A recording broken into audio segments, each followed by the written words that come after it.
Amélie Nothomb nous a rejoint. Bonjour. Bonjour. On va parler avec vous dans un instant de votre livre et de votre prix que vous avez obtenu hier, mais vous avez eu la gentillesse de patienter quelques instants pendant la diffusion de cet échange. J'ai le sentiment que ça vous a d'ailleurs intéressé. Ah mais oui, écoutez, c'est fascinant. Bon, là j'ai l'impression je suis un peu planché des vaches après tout ça.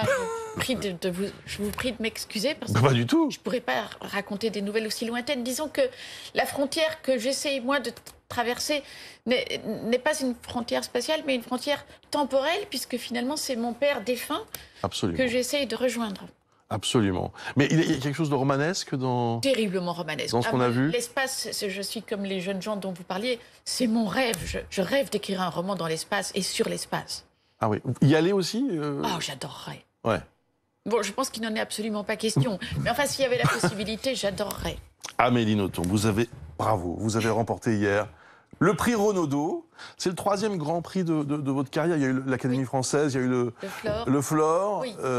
C'est le plus beau? C'est le plus beau. Ouais. D'abord, je pense qu'en soi, c'est le plus beau. Mais en plus de l'avoir pour ce livre-là, qui est le livre dans lequel, justement, je redonne la vie à mon père défunt, j'ai l'impression que c'est une résurrection qui marche. Oui, effectivement, je dis tout de suite à ceux qui n'ont pas encore eu l'occasion de lire votre livre, même si vous êtes toujours abonné au best-seller, bien sûr, vous racontez l'histoire de votre père qui est mort en mars 2020, au premier jour du confinement. D'ailleurs, c'est d'ailleurs une épopée, hein, la vie de votre père, diplomate, ambassadeur de Belgique en Birmanie, en Thaïlande, au Japon. Que vous aurait-il dit s'il était encore là, s'il vous avait vu recevoir ce prix? Je pense qu'il aurait exulté et qu'il aurait été particulièrement heureux que ce soit justement un livre sur lui. Mon père adorait que je parle de lui. Alors là, j'aime beaucoup cette photo parce que je trouve que cette photo dit bien qui il est. C'est un homme très bon, mais en même temps un peu inquiet comme ça. Il faut dire qu'il a eu une vie pleine d'angoisse. Quand on lit mon livre, ça commence tout de même par une scène de peloton d'exécution. Absolument. Mon père, à 28 ans, s'est retrouvé devant le peloton d'exécution. Il est l'une des rares personnes à y avoir réchappé. Et quand il en parlait, d'ailleurs il n'en parlait guère, mais c'était avec un véritable détachement. Je suis persuadée qu'il a éprouvé des émotions hors normes à ce moment-là. Vous écrivez à la première personne, ce qui est d'ailleurs un peu surprenant au début pour le lecteur. Pourquoi ce choix? Pour moi, c'était plus fort même que de rendre un hommage à mon père. Comme je n'avais pas pu, à cause du confinement, me rendre à l'enterrement de mon père, je voulais vraiment lui rendre la vie, le ressusciter pour pouvoir lui dire au revoir dans l'écriture. C'est une expérience très forte de résurrection et de fusion. Et ma foi, je dois dire que même si c'était périlleux, ça a extraordinairement marché. S'il y a un message dans cette histoire, c'est que la mort n'est pas du tout une frontière infranchissable. Je n'ai aucune théorie sur la mort, je ne suis pas plus éclairée que vous sur ce qui se passe après. Mais j'ai vraiment eu la sensation, quand j'ai écrit ce livre à la première personne, en donnant la voix à mon père, j'ai eu la sensation que vraiment il se servait de mon écriture pour s'exprimer. Alors, ce qui est intéressant dans votre parcours, Amélie Nothomb, les Français vous connaissent bien, et vous adorent même parce que vous êtes, je le disais, régulièrement parmi les meilleures ventes de livres. Est-ce qu'il y avait une petite fâcherie ou une petite frustration de votre part par rapport au prix? Mais aucune, parce que c'est vrai qu'il y a 2 ans, je n'ai pas eu le Goncourt, mais d'abord, c'est pas très grave de ne pas avoir le Goncourt.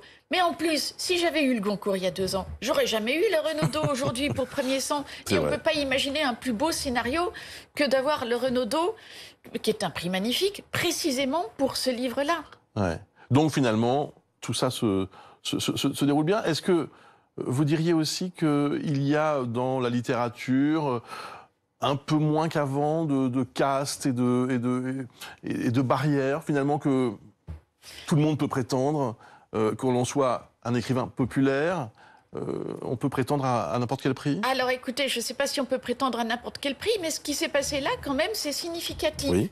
C'est pour ça que j'insiste. C'est vrai, je suis un écrivain très heureux en ceci que j'ai la faveur du public. Ouais. Et du coup, quand on a une telle faveur du public, on a tendance à être un petit peu dédaigné par les autres écrivains et particulièrement par les autorités littéraires.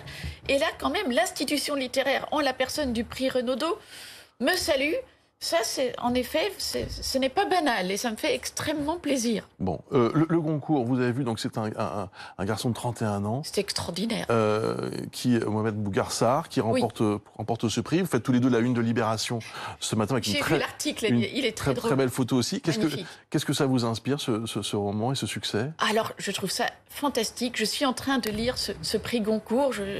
Il est extraordinaire. Je pense qu'il a totalement mérité son prix. C'est une littérature à laquelle on n'est pas du tout habitué. La littérature africaine, c'est à la fois extrêmement puissant et terriblement magique. Il y a une recherche d'un écrivain mort dont on n'est pas tout à fait sûr qu'il ait existé. C'est absolument passionnant.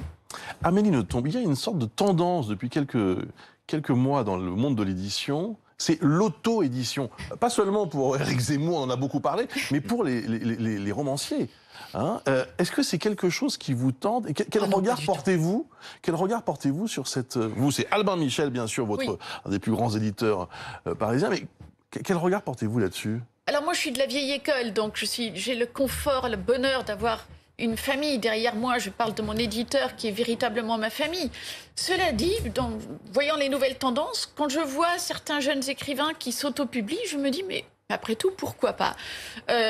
Tout ce qu'ils risquent, c'est que ça ne marche pas. Si ça ne marche pas, ce n'est pas très grave. Pourquoi? En effet, moi, je trouve qu'il faut ouvrir la porte à tout le monde, aussi bien aux écrivains à l'ancienne comme moi.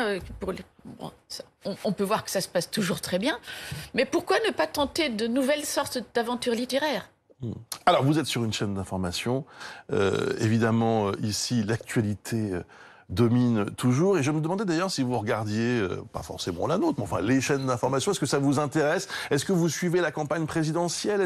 Quel regard portez-vous là-dessus? Alors, je n'ai pas la télévision, donc je ne peux pas la suivre, mais je la suis d'une autre façon. C'est vrai que jusqu'il y a peu, mon éditeur était l'éditeur d'Éric Zemmour. C'est ça. Donc voilà. Ça vous gênait un peu? Écoutez, moi je ne suis même pas française, donc a priori je trouve que je n'ai pas voix au chapitre. Comment vous dire? Je n'ai pas éclaté en sanglots quand Éric Zemmour a quitté la maison Albin Michel, d'autant plus qu'il fait son chemin. Mais enfin, je regarde ça avec tout de même un petit peu d'inquiétude. Ouais. Et pourquoi vous n'avez pas la télévision? Vous détestez ça? Écoutez, je ne peux pas vous dire, ça me déprime. Regarder la télévision, à la rigueur, y passer une fois de temps en temps, c'est très sympathique, mais j'avoue que la regarder me déprime. Et qu'est-ce qui a retenu votre attention récemment dans l'actualité ou simplement dans la société? Est-ce que quelque chose vous paraît important? Beaucoup de choses me paraissent importantes. Là, je passais devant les écrans, je voyais le départ d'Angela Merkel. Oui. Écoutez, c'est peut-être idiot, mais ça m'a touchée. Cette femme, je ne sais même pas très bien ce que je pense de sa politique, mais je pense que c'est une femme d'une très grande honnêteté qui justement ne traîne aucune casserole derrière elle. C'est un modèle d'honnêteté et de courage politique. Donc, cette femme me touche et je suis triste qu'elle s'en aille. Amélie Nothomb, merci infiniment d'être venue ce matin, d'avoir patienté quelques instants.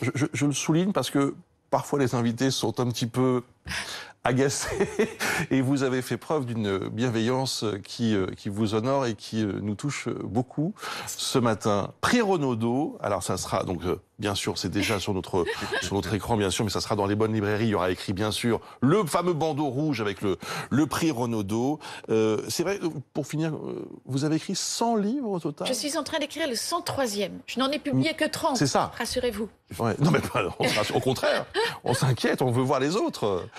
Il n'est pas du tout question de tout publier. Je pense que ça restera vrai jusqu'à la fin de mes jours, que je ne publierai que le tiers de ce que j'écris. Ça s'appelle Premier sang.